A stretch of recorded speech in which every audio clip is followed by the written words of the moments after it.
Sharadendu sir हमारे साथ studio में मौजूद हैं। शरदेंदु सर, इस बयान के बहुत मायने निकलते हैं। मसलन गाजा में जो युद्ध चल रहा है इस वक्त हमास और इजराइल के बीच, जाहिर है कि इसी को लेकर के पॉइंट आउट किया है जो बाइडेन ने। क्या चीन ईरान को समझाएगा कि मिडिल ईस्ट को ना भड़काया जाए?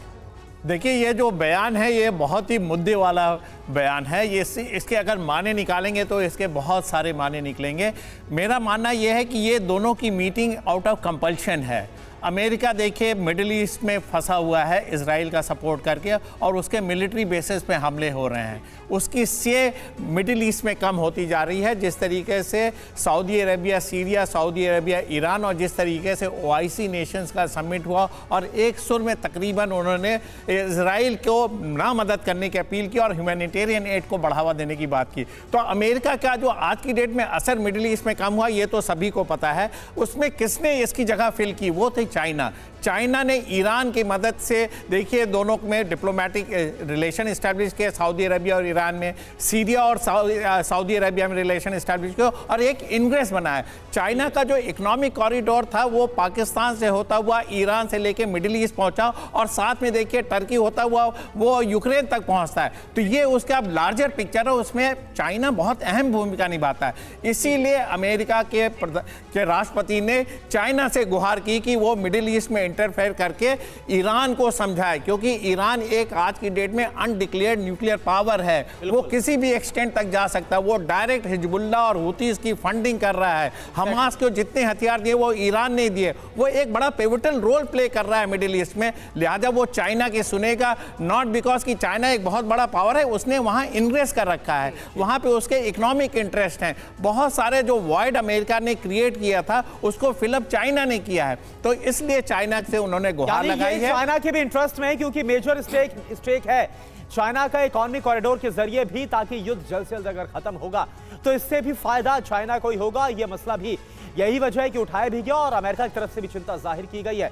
और देखिए लगातार अब इस बात पर नजर बनी हुई है कि आखिर अब इस मुलाकात के बाद जो प्रेस कॉन्फ्रेंस होने वाली है, इस प्रेस कॉन्फ्रेंस में जो बाइडेन क्या बोलते हैं, किस बात का ऐलान करते हैं, और पत्रकारों के क्या वो सवाल होते हैं जिसका जवाब दिया जाएगा। पीके श्रीवास्तव सर, मेरा सवाल देखिए आपसे, अब क्योंकि सबका इंतजार यह है, देखिए पहले यह था कि कोई ज्वाइंट डिक्लेरेशन सामने आएगा, लेकिन यह कंफर्म हो गया है कि कोई ज्वाइंट स्टेटमेंट सामने आएगी, अकेले जो बाइडेन आएंगे, पत्रकारों के सवालों का जवाब देंगे।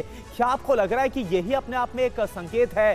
क्यों, अगर आपसे मुद्दे थे और एक साल के बाद मुलाकात हो रही है तो और बेहतर होता कि दोनों साथ आते और पत्रकारों के सवालों का जवाब देते, प्रेस कॉन्फ्रेंस करते?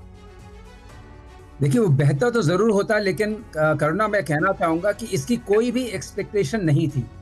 किसी भी ज्वाइंट डिक्लेरेशन की दोपहर से चर्चा हो रही है, कोई भी एक्सपेक्टेशन नहीं थी। ये नहीं था कि कोई ज्वाइंट डिक्लेरेशन होगा।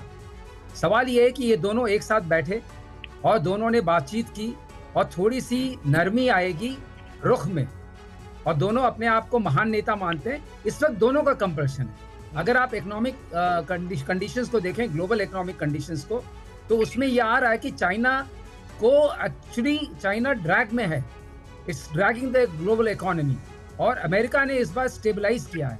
तो चाइना को भी अमेरिका की जरूरत है। वो शी जिनपिंग जो है, वो जितने सीईओज हैं यहाँ के आपको बता दें, सैन फ्रांसिस्को की सेल्फ जो इकोनॉमी है, जीडीपी $500 बिलियन की है। वो उनको टेम्प्ट कर रहे हैं कि आप इन्वेस्टमेंट चाइना में करिए। पहली बात तो ये, उनको इन्वेस्टमेंट चाहिए।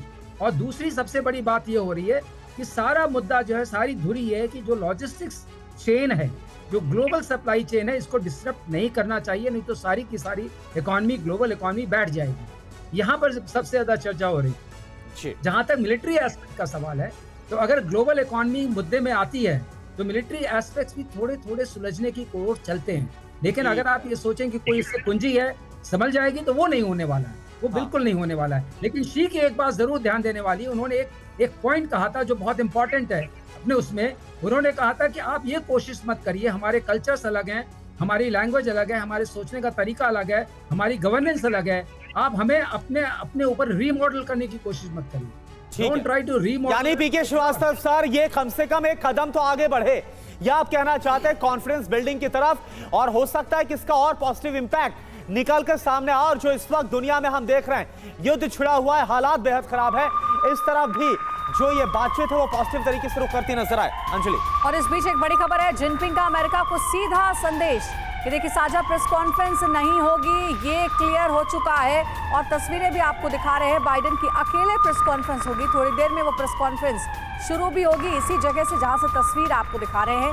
इसी जगह आएंगे अमेरिकी राष्ट्रपति जो बाइडेन और एक प्रेस कॉन्फ्रेंस बुलाई गई है जिसमें सभी सवालों का जवाब देंगे। ये जो मुलाकात हुई है चीन के साथ, उस मुलाकात में किन अहम मुद्दों पर बातचीत हुई, कौन से अहम समझौते हुए हैं, सारी डिटेल्स इसी प्रेस कॉन्फ्रेंस में मिलेगी। तैयारी देखिए पूरी हो चुकी है, थोड़ी देर में प्रेस कॉन्फ्रेंस शुरू भी हो जाएगी और फिर आपको हम दिखाएंगे डिटेल में कि आखिर अमेरिका और चीन के बीच ये जो मीटिंग हुई है उसमें क्या सार्थक नतीजे निकले हैं, किन मुद्दों पर सहमति बन पाई है।